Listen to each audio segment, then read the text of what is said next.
Hi mga Inday! Welcome back to my channel! It's me, Inday Boriat, and andito pa rin po tayo sa Malapascua Island mga Inday. So may i-share po ako sa inyo na na-experience ko na naman dito sa biyahe kong ito mga Inday. Alam nyo kasi yung nakikita nyo yung unang video natin is yung hostel is hindi masyadong kagandahan. Okay lang yung bed mga Inday pero yung CR talaga yung importante sa akin. So para sa akin is hindi worth it yung binayad ko. So nag-transfer tayo dito sa Netherlands. At sa mapa mga Inday, sinusundan ko yung mapa is nakita ko itong beach na ito. At makikita niyo sa likuran ko ang ganda-ganda mga Inday at wala pong katao-tao dito. So maaga pa po ako dito mga Inday, dito ako nag-exercise, nag-stretching. So sobrang ganda dito mga Inday. Ayan oh. So hindi pa po ako nakapag-dive ng Cheshire Shark. So susubukan ko po ngayong araw. So the thing is, ito po kasing biyahe ko na ngayon mga Inday. Mostly kasi medyo sumasabay po ako sa mga backpackers na po na mga foreigner. Kasi po doon din po ako nakaka-save ng pera sa pagta-travel. So dito po sa Malapascua, kapag nag-hotel po ako dito, ang laki po ng babayaran natin per night. Nasa 1,000 to 2,000 po or 3,000 depende po sa hotel. Pero sa akin po talaga is nagtitipid po ako sa biyahe. As long as mapuntahan ko lang po yung mga lugar is nag-hostel po ako. Wherein yung rate po ng hostel na kinukuha ko is nasa 300 to 450 or 500. Yung 500 is malaki na po yun sa akin. So andito mga Inday, yung unang na-experience ko po, yung pinakaunang travel natin noong February doon sa Oslo. Yung kasamahan ko po yung Italian na friend ko. Naka-experience po ako noon ng discrimination. At yung humihila po sa akin is Pinoy din po. Kasi nung una is may nakakilala akong isang Italian friend, hindi po si Irene, yung una pa po si Ana. So sabi ng receptionist doon, Filipina siya na okay ka lang ba daw na may kasama daw yung friend ko na Italian na Filipina. Sabi ng friend ko na oo, okay lang, we travel together naman for 3 days and we are friend. So sabi niya sa likuran ko mga Inday doon sa foreigner ko na friend na are you sure she's a Filipina? Take care of your stuff, take care of your money. Baka daw mawala, baka daw magnanakaw ako. So na ano ako doon mga Inday kasi sinabihan din ako ng Italian friend ko. She's very honest na sinabi niya sa akin. So medyo nalungkot at nasaktan ako kasi nga supposedly pareho kaming Pinoy magiging magtulungan sa isa't isa ba, no?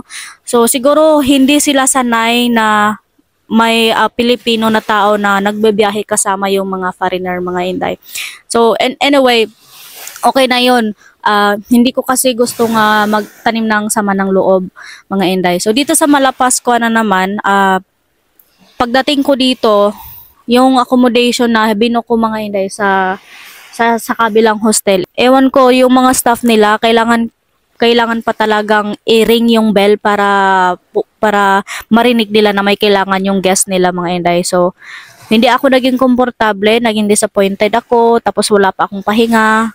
Tapos yung higaan, hindi nila pinalitan ng kumot, hindi nila pinalitan ng bedsheet, ganon. Ako pa yung nagsalita, palitan nyo po yan kasi ginamit po yan ng unang guest. So, kapag kasi nag-hostel ka mga Inday, 'di ba? Kailangan mong palitan yung bedsheet, yung punda ng unan, yung kumot. Pero sa kanila mga Inday, inayos lang nila. Sabi niya na ay okay lang po to ma'am kasi wala naman po nakahiga dito, pero very obvious mga Inday na ginamit po siya ng unang guest.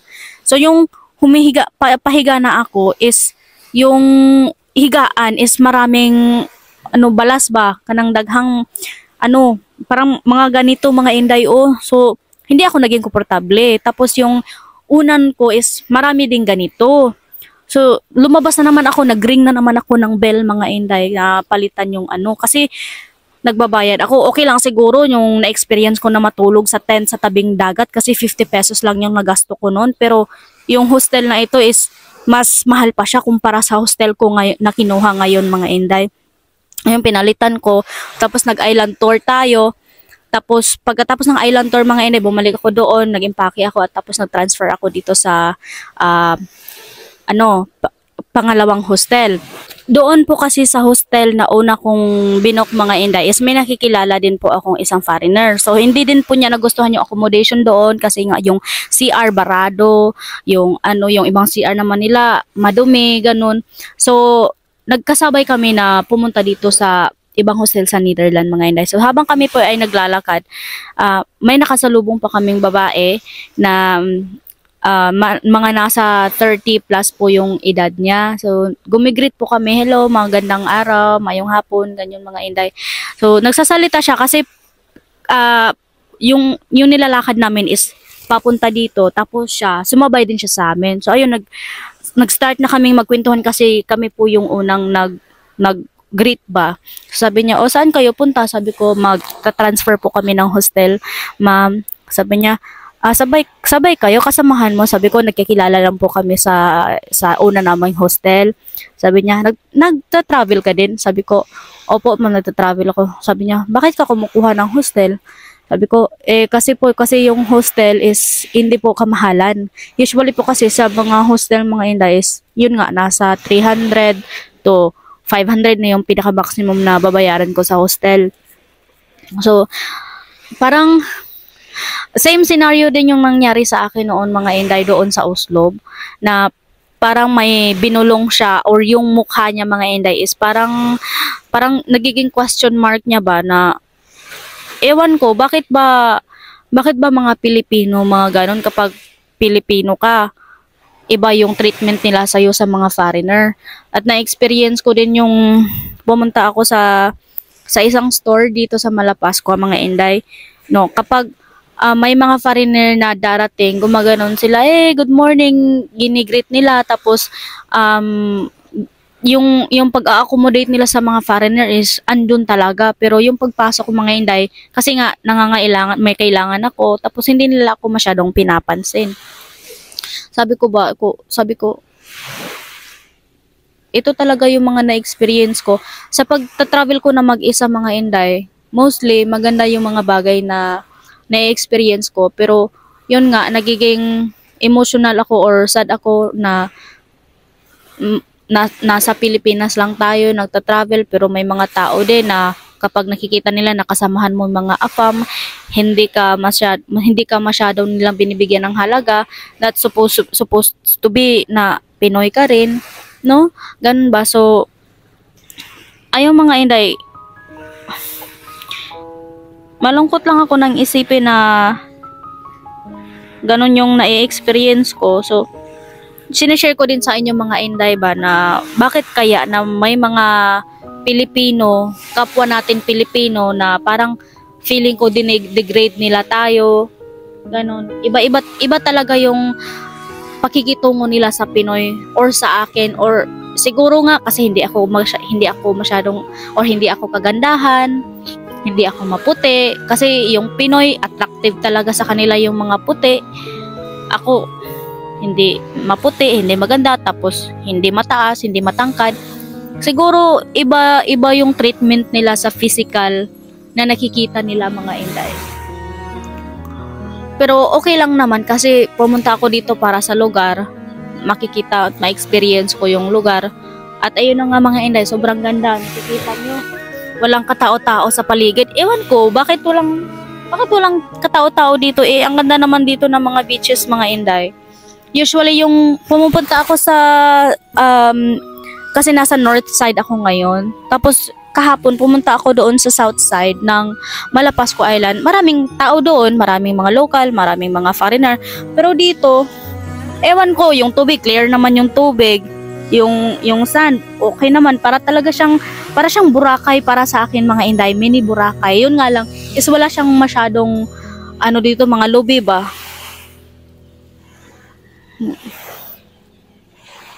Yung mga lobby doon, pero hindi masyadong marami. Pero nagugutom na po talaga ako mga inday. Kanina pa lang po ako dito, 2 hours na po ako dito. So, babalik muna ako sa hostel. Kukuha ako ng pera kasi hindi po ako nakadala ng pera. Nilalakad ko lang po to dito. So, may tindahan doon na maliit. So, gusto ko sanang umutang. Pero, nahihiya ako mga inday. Babayaran ko lang sana mamayang hapon. Babalik ako dito. Pero, nahihiya ako. So, uwi na lang muna tayo sa hostel.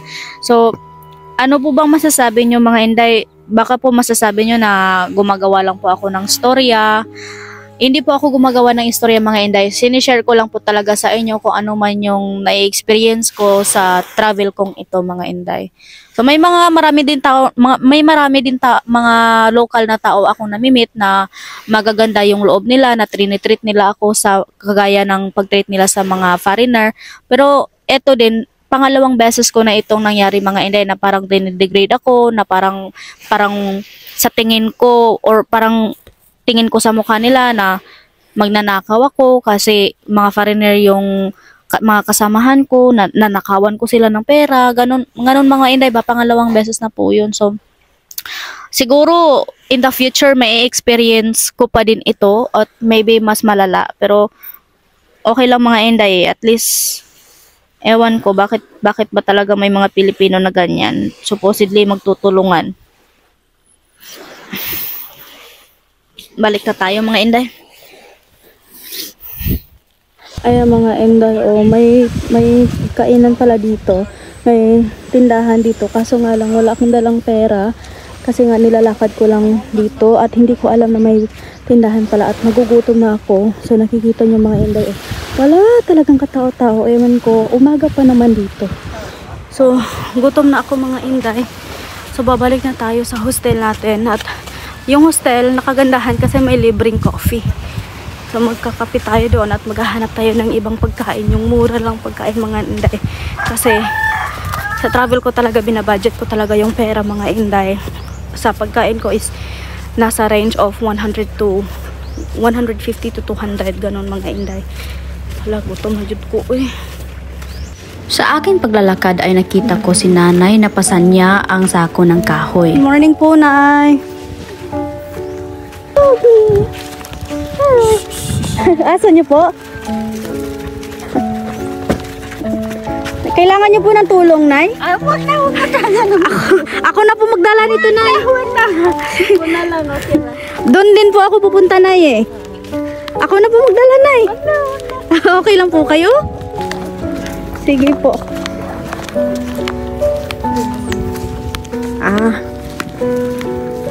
Matagal na po kayo nakatira dito, Nay? Oo.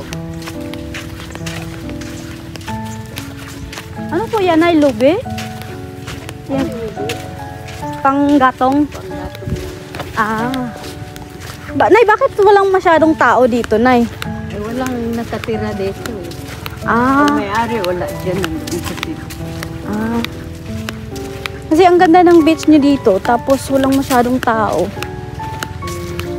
Kasi hindi naman ito, para kay Marikita kasi ito, kaya walang tumutulog dito.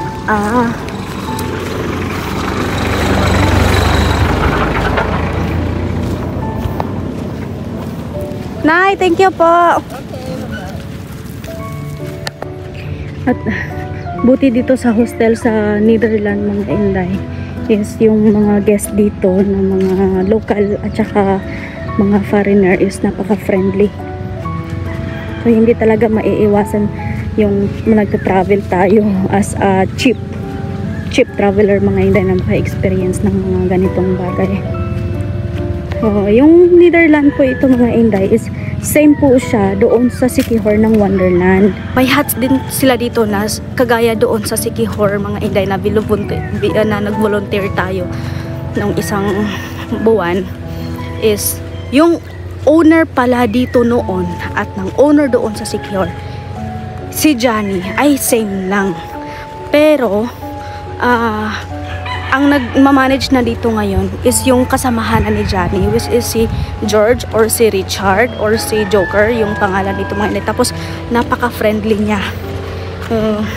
Parang open talaga siya sa lahat ng mga guest mga Inday ba, mga Pilipino man, mga local man, o mga foreigner man. So ito yung nakagandahan ko rin dito mga Inday, na hindi ka ma-out of place. Eto na mga Inday, bote may pagkain sila dito. Good morning! Ayan, may pagkain sila dito mga Inday. Tour na katikin mo? Oo, doon ako sa beach. Dapat na tour ka sa Bakwan. Around the island tour. So, mapatas. Eto. Ito na yung hostel. Hey, good morning. Good morning. Breakfast, Ito po yung coffee. hostel ko dito sa Neverlands, mga Inday sa Malapascua. Malaki talagang factor yung mga tao sa paligid mo kapag nagbabiyahe ka. So susunod ko pong video is magda-diving na po tayo. Samahan niyo po akong tingnan ang treasure shark at tiger shark. See you!